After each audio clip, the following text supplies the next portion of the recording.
Welcome, everyone. We're very happy to have here with us Mr. Rami Yassin. I'm going to say the topic we chose for tonight, in my eyes, might be the most interesting phenomenon in the Middle East. I'm not exaggerating. The Druze population in the Middle East is an incredible phenomenon, an incredible story.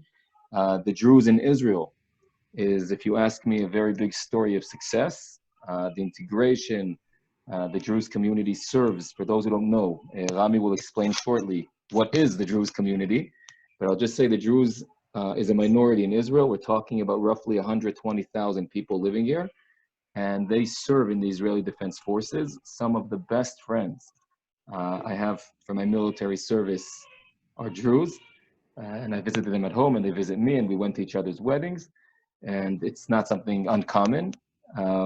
The drafting, just to understand, the drafting percentages of the Druze community to the Israeli Defense Forces are higher than in the Jewish population, including combat. And Rami will tell you in a second that he served in combat. So the Druze in Israel is one interesting story, but then the Druze of the Golan, for different reasons Rami will explain, is a whole different story, which is sometimes hard to understand, especially when you're wearing Western colored glasses and you're not here to meet the people. So now we have a chance really to meet Rami, to hear from him about himself, about the community of the Druze in the Golan. And he can actually give us both perspectives because he's not originally from here. So he can also give us the Druze in Israel view and also the Druze in the Golan. And of course, I'll be following your guys' chat. If anyone has questions, if any term we gave is not clear. And Rami, the floor is yours. We're eager to hear you. Thank you very much. It's a pleasure to be here. Good afternoon to all of you guys. My name is Rami Yassin. I'm 40 years old. Today I'm a CEO of a non-profit organization called Tech School that promotes Druze in technology fields. Today I live in Majd al-Shams. Originally, I was born in a Jewish community in Tel Aviv. I lived there all my life. My roots to the Golan, to the Golan Heights in Majd al-Shams, a Druze village, is for my mother. She was born here, and after she got married, my father took her to Tel Aviv, and they lived there all their lives. I met my wife from Mashdal, and today we are promoting high-tech technology education to the Druze population. First of all, I want this conversation to be a discussion, so you can feel free to ask me any questions. What I'm going to talk about is about the Druze religion a little bit in general, the Druze in Israel and the Druze in the Golan, and differences, and a few identity problems that they have, Druze Israel and Druze of the Golan. And we talk about all the difficult issue that bother the Druze community in the Golan. And I'm gonna speak from my perspective, my point of view, and how things is going on here. First of all, the Druze population, many people mistake and think that the Druze are, their religion is Muslim, but not. The Druze have their own religion. Actually, their religion is a little bit from Judaism, Buddhism, and a lot of all kind of stuff combined, but the Israel people, the Druze people, they don't have ambition to get their own country. We, in our religion, we are loyal to the land where we live, and we are loyal to the ruler that ruled the land. So I want to discuss about the Druze in Israel in general. Druze in Israel are shoulder to shoulder with the Jewish people. All the Jewish people in Israel believe and recognize Israel as the Jewish country for the Israel people. There's no doubt about it. And the Druze proved themselves along the years by fighting with all the wars with the Jewish and build the country together. Along the way, there was until now, we have a little bit difficulties about Druze that do everything to this country, but the government doesn't do enough for us. And I'm talking about education, budgets, economic situation. We don't have the same opportunities that the Israel people get, and that's what we are working on. The Druze, in the Druze community in Israel, we have two communities. The community in the Galil and in the Carmel, it's one community, and the community in the Golan. The community of the Druze in the Galil and Carmel are serving the army since 2015. And the Druze in the Golan don't do army, and I will explain why. Like my friend says, Yaakov said that in total we have 120 Druze in Israel. 30,000 of them are living in Golan Heights, and that's what I want to focus about. The Druze in the Golan are much more liberal than the Druze in Israel. They're much more conservative. The Druze in the Golan experienced war. The Golan was occupied in the Six-Day War in 1967. So they experienced war. They cut off the home country, Syria. And after the war, the border was crossed along a few villages. It means that we have sisters and family and uncles and family from both sides, and that is a real problem for the Druze. All the Druze in the Golan, they don't have Israel citizens. They are recognized as permanent resident and not citizens, because until today, and that's what I'm going to talk about and open it. Until today, not the Israeli government didn't say that they never give back the Druze villages to Syria. So they are just sitting on the fence and waiting stuff to see what happened. I don't see any one of you. Everything is blank, so I feel like I'm talking to myself. No, everyone's listening here. I think also Cynthia wanted. Cynthia, I allowed you to. You can speak now. You raised your hand. I saw Cynthia raised her hand. I can't see her. I see. I'm ready. Don't worry. Okay. So if you have any questions, I will finish in a few sentences, and then you can ask questions. The Druze in the Golan, first of all, there's no question about it. All the Druze in Israel, in the Golan or in the Galil, they're all pro-Israel. Here in the Golan, the Druze and the Jews live in harmony. Everything is okay. There's not a problem at all. Sometimes in the Syria Independence Day, you will see Jews raise the Syria flag to celebrate their independence, and there's reason for that. First of all, the Druze in the Golan, like I said before, didn't get any promise from the Israeli government that they're never gonna give them back to Syria.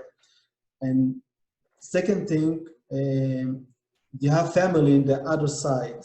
So the Druze, especially the oldest one that experienced war, afraid that if they will support Israel in a formal way, their brothers and sisters in Syria will suffer more taxes, more terrorism, and stuff like that. So everything here, it's kept in low profile, so the brothers and sisters won't get hurt from the Assad regime. Like you know, he butchered in the last 10 years his own people. So that's what we're afraid of.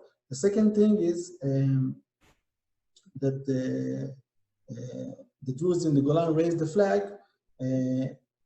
If one day the Israeli government will give back the Druze villages in the Golan back to Syria, the Assad regime will not forget that in all these years the Druze supporting Israel, and now he has the chance to get even with them.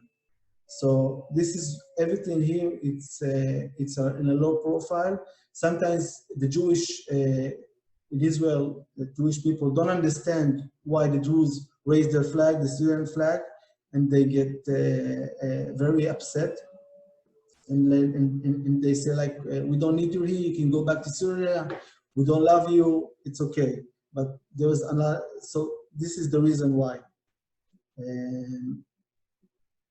I know that the people in the Golan, in the Druze of the Golan, are asking today much more to take their citizens, the Israeli citizens. I have young people that ask me about my army service, and they say how much they dying also to join the army in Israel. But because of the older people in the Druze of the Golan, the experience was, so they're afraid. So everything here, it's like undercover, but everything here, we really love the country. The Druze people here really love the Jewish people. And we're looking forward to the Israel government to take more action and announce finally to recognize them as people that never go back to Syria. So that's why. If you have any questions, this is the time. So Rami, I have a few questions I randomly prepared. Yeah. First thing that interests me very much is you can give us a perspective from both sides. The Druze of the Galilee versus the Druze of the Golan. How do they view each other? Meaning, is there any tension from an 18-year-old Druze in the Galilee who serves in the Golani Brigade? Wait, I see the video stopped. Okay, we go. And he sees the guy in Majdal who's now already learning medicine when he's 19, and he's jealous. He says, why is he not doing what I'm doing? Yeah. First of all, the Druze in the Galilee, it's true that they don't like Druze people that don't serve the army. You know, in every Druze family, like my father says, or you go to combat, or you stay at home. There's nothing in the middle, because the Druze people are very patriotic, and all our parents said, if you want to go to the army, you must do it. So when they see the Druze in the Golan, by the way, they are very high educated. We have the most doctors in Israel in Majdal Shams. We have like 150 dentists, just dentists in one village, and the whole village is 10,000 people. So it's the most educated village in Israel per capita. Yeah. I even think in the world, relative to the area they live. Anyway, so there is a tension that 18 years old Jews from the Golan go to the university and get his degree, and the other Druze guy from the Galil is busting his ass in the army. So they do upset about it. But there's not a really tension or hate against each other. They understand it, but they want the Druze of the Golan also to join the effort and join the army. Would you spoke about the fact that the Druze in the Golan are a little bit more liberal than the Druze in the Galilee, a lot more. Again, within the Golan also, Majd al-Shams and Bukata. Majd al is more liberal. I'll just say for the people, there are 4 Druze villages. Majd al-Shams is the biggest, by the way, village in the whole Golan Heights, 11,000 people. That's more than Katsrin, the capital of the Golan. Then you have Masade, Bukata, and in Kenya. So it's 4 villages, 26 to 30,000, depends how you count people. So that's just for people who are not familiar. The second thing that's interesting for me, so in the Druze community, even though many people are not religious, they're very conservative. In the Galilee, would a Druze father who served in the army allow his daughter to marry a Druze from the Golan? Yes, exactly. Yes. Yes, he would? He would. He would. Yeah, like I did. It's not easy. No, the other way around. I'm asking, that's why I asked a girl and a boy. Not. Yeah. Yeah. Yeah, so usually guys pick up girls from here and marry them and take them to the Galil, but sometimes it's really a guy that served in the army and came from the Galil to live in the Golan. It's not normal, but it's a new trend because the Golan is very beautiful, and so people are very attractive to come here. So this is why one of the reasons. But there's no really difference between the Jews, Galil or Golan. Mm-hmm. Can you maybe, you're relatively young, right? You're 40, it's older than me. When you speak with what they call in your village, when I walk around, they call them the Syrians, the guys who are before the Israeli period, meaning they grew up into Syrian control. From what you feel, when you speak with them, do they miss Syria, or they say whatever happened, and or even maybe they're glad to be in Israel? Okay, I think it's normal that people that lived in a country and it was occupied, he will normally will miss his homeland. So I spoke with people that born in Syria, and they say, well, I wish I could go and see Damascus and go and visit the places I born. Grow there, so they do miss.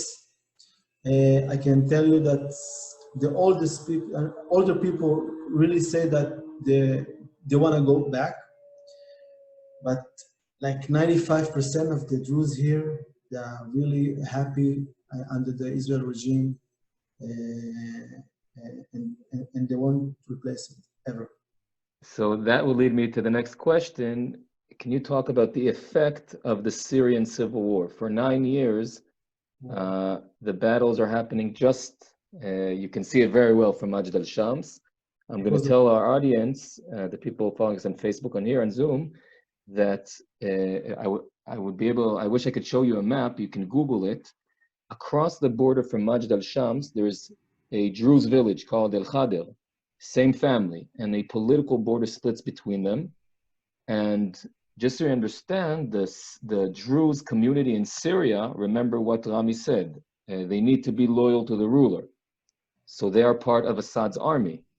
So in other words, it's sort of a catch-22 here where Rami and his family are Israeli, and the relatives on the other side are, I can even say, enemies of Israel, because they're working with the Syrian regime. Exactly. And some of them are even operating with Hezbollah and other pro-Iranian groups against us. And different opposition forces in Syria, understanding this complexity, were attacking the Druze community there.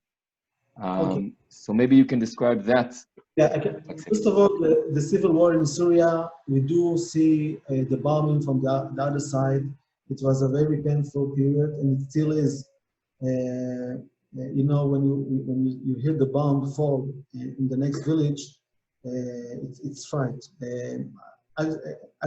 Actually, my wife has an aunt in the other border, and all the time we are in connection, and we send money, and a bomb fell on their house. Wow.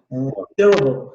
But I can say that every Druze, even in Lebanon and even in Syria, the Druze population in Syria, they stay neutral because the Druze the Druze communities don't take part in the war, except Druze soldiers in Syria that joined the army. So they stay neutral, and also the Assad regime and Lebanon regime don't make the Druze fight or join the fight. So they stay neutral. That's what the same thing in Khader. They stay neutral. As you know, there was an incident that there were ISIS was supposed to invade Khader, and there was a big problem in Israel. The Jews Israel said to the government, if you don't defend Khader, all the Jews in Israel will go and defend Khader. So undercover, I think Israel did protect that village. It's important to note, just I'm saying to the guys who are listening, out of loyalty to the Druze community in Israel, the IDF, the Israeli Defense Forces, sends forces to protect its own enemy. This is only in the Middle East. When I told you this is the phenomenon, the most amazing phenomenon, so the IDF is protecting people who on a daily basis fight it because of the blood connection with the Druze community in Israel. No, because they are brothers and sisters. It's like, right. I will give an example. It's like you live in Austria, a Jewish live in Austria, and the Holocaust is going in Germany, and you can't stay and not do anything. So it was very hurtful for us. And all the big the Jewish general in the IDF stood up and say, hey, this is our brothers and sisters. Right, right. So... no, I think it was the right thing to do. I'm just explaining to the sense that it's wild. It's I just want to give the situation there. Okay, so what I can say also from my personal impression and also numbers that I checked. So you also mentioned it that in the past few years, more and more young Druze people in the Golan want Israeli citizenship. Yes. The numbers I know are an increasement of 200%. Maybe now we can talk about something that happened here a year ago. President Trump, the president of the United States, best president. I want to be say careful when you speak with Americans. You need to be careful. I'll teach you something. I call him the T word. Usually, I don't say that. I'm very careful. Okay. I'll just say, let's not go into politics. Let's look at this specific call. The president of the United States of America recognizes Israel's sovereignty over the Golan. Now, you spoke about the Druze community feeling unsecure. Will Israel give us back or not? So maybe we should have the Syrian flags. Did this announcement, this recognition, have any effect on the Druze community in the Golan? First of all, for the impression, you remember when I spoke about the Independence Day of Syria, when the people here, some of them raised flag.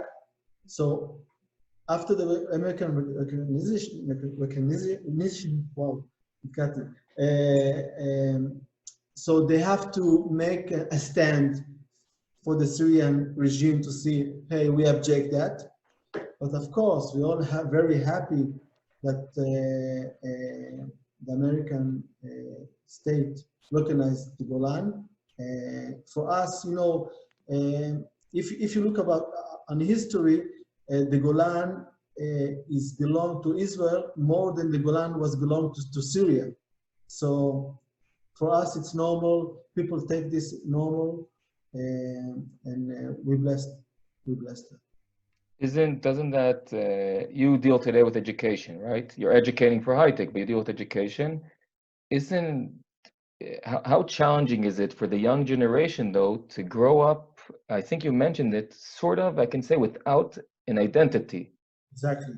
First of all, I want to say that even that I was grown in Tel Aviv, you feel that there is an identity problem because I even when I grew in Jewish community, I even went to Minyan, Shlamti Minyan even with my friends. So and most of the Druze are Israeli with all their bones. But the other side, the Jewish people, don't see that sometimes. They see us as Arab because we speak Arabic, and the Arabic language for them remind them horrible things from the Muslims. So I think that it's very affect us. And the Israeli government now commit a law that called the Leom, Chok HaLeom. The nation bill. The national, exactly. Nation bill. And the Druze really felt betrayed because of that law. Because they say that Israel, the Israel country belong to the Jewish people. I'm not questioning about it. I totally support that. But there is also another people that live here that they are not Jewish and also give their blood to the land. So it's like I said, I was in the army. And I asked my friend soldier, he didn't know I'm Druze. He told I'm a Jewish. And I told him, you think the Jews need to serve the country? He said, no, we don't need the Jew, we don't need the Arab, we don't need nothing. We don't need anyone. And when I heard that, it really felt, it hurt my feelings. But I'm doing this for me. So sometimes you hear a thing that really shake your identity, and you don't want that. But also in the Golan, it's very, very, you feel that more because the old people told the young people, you are Syrian, and the young people that they go to colleges and university, they feel Israeli, totally. And they want to join the army, so they're a little bit lost. I ask sometimes myself, why the Israel government just don't give citizens to all of them? But I think this is an strategic idea that the Israel government don't want to give them citizens, because if Israel want to give them back, now they will have obligation for them. So isn't I think it's both sides, because I think also many people don't want to be citizens, if I'm not mistaken. So there's cases that people asked citizen and didn't get. Really? Interesting. Yeah. Interesting. So there's a lot of interesting thing. So, we have a question here. I think this topic, I even see in the names that we have some educators in the crowd. I think the whole idea of so how do you build a new, let's call it a new identity for the young generation? We can continue, guys. I see we have a question here that relates to what you said. How do you feel about Palestinians? What about other Arabs within Israel? First of all Druze in our religion, we need to be in peace with all people. But people that want to hurt Israel, people that want to hurt Jews, it's definitely an enemy for us. So I fought against Palestinians. I didn't fight because he's Palestinian. I fought because he raised a rock on me, or he shot on me, or he want to kill someone. So we fight people that want to hurt us. We don't fight because what they are. So this is our way. But and what the government of Israel, as a soldier, when I get an order to do something, I follow it, no question about it. It's not a personal thing about the Palestinian. I think we all need to live in peace. I think there's not actually a vendetta against any people. We just want to live together, and if an enemy wants to shake our life, we need to stood and fight. Regarding, maybe it's a question for both sides. Let's put it in the Galilee, where you have Druze villages, even mixed villages, Arab and Druze. What's the relationship there? Because you come home. Yes. Yeah. When it's, I can say there was a few incidents. about, Arab really hate Druze. First of all, in general, the Druze people was pursued people by the Muslim. He suffered a lot. The Druze community suffered a lot from the Islam because they get out from Islam and start a new religion. So the Islam, it's in their Quran, it said that if an Arab man will shake hands with a Druze woman, he need to go 7 times to Mecca so he can be forgiven. So you can understand that the tension in the mixed villages with Druze and Christians, and Muslim. I think like in in the Bronx, like Italian and Hispanic, and so everybody keeps his own people, but they get along fine. Mm-hmm. Okay, guys, any other questions? I can keep on going forever. This is fascinating for me, but if you guys have any questions to ask Rami. I want to say that to be a Druze, we the only religion in the world that you cannot be a Druze. You need a father and a mother Druze, Right, to get born Druze. So it's a close religion. Just wanted to mention that. right. And if you marry out, then it's a one-way ticket. You can't come back. You can come back. We love you and that, but Right. today, with everything is start to change. Everything is start to be much more global and liberal, and so yeah. But tradition is good. Can you maybe say a word just about your initiative? You're today the CEO of Tech School. Can you explain to us what is Tech School? Yeah, Tech School is a non-profit organization, to promote the Druze population. The Druze population in Israel, most of them concentrate on the army, on security jobs, and not on high tech.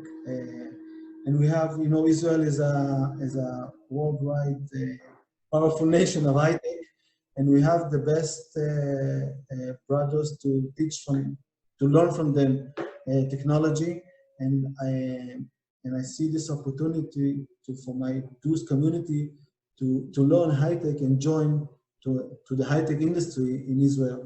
So my vision is to see Druze startups, Druze that go to learn engineer and science, not just medical and education.